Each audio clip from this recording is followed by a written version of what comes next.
I understand that you used to live in the old accommodation. How long did you used to live in that? 8 years.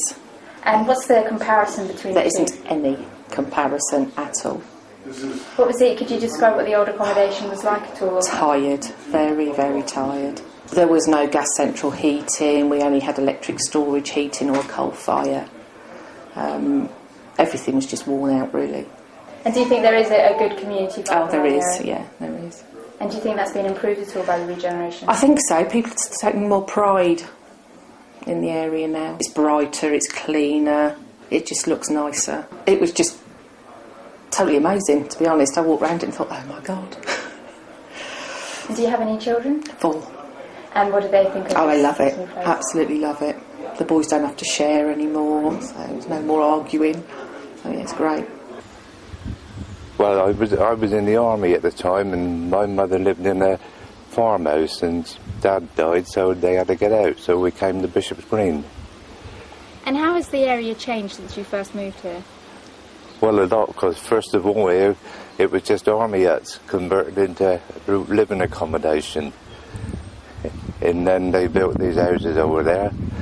And I was in One Snipe Lane. Well, I was the first one to move into One Snipe Lane, and I stayed there until it's about to be pulled down next week.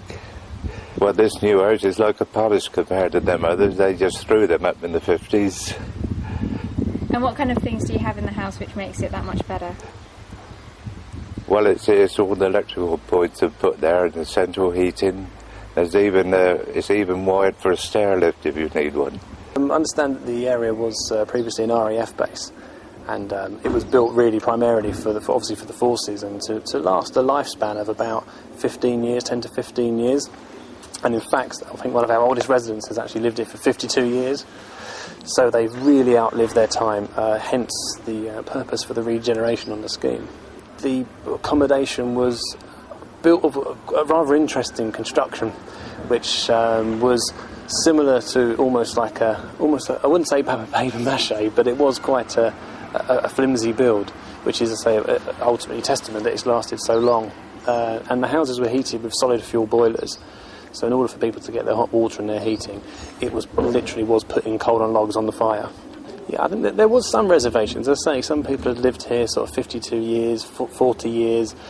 Some people have lived in the area as well, where maybe their parents have lived in the houses before them, so they've taken over the house. So I think there was some reservations, but the overwhelming response has been positive, and people have looked forward to getting into their new houses, particularly once they saw them going up.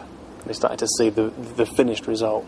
The old houses will be knocked down to the ground, totally flattened, new drainage put in, new services, absolutely everything will be brand new, right down to the railings and the roads. Everything will be new.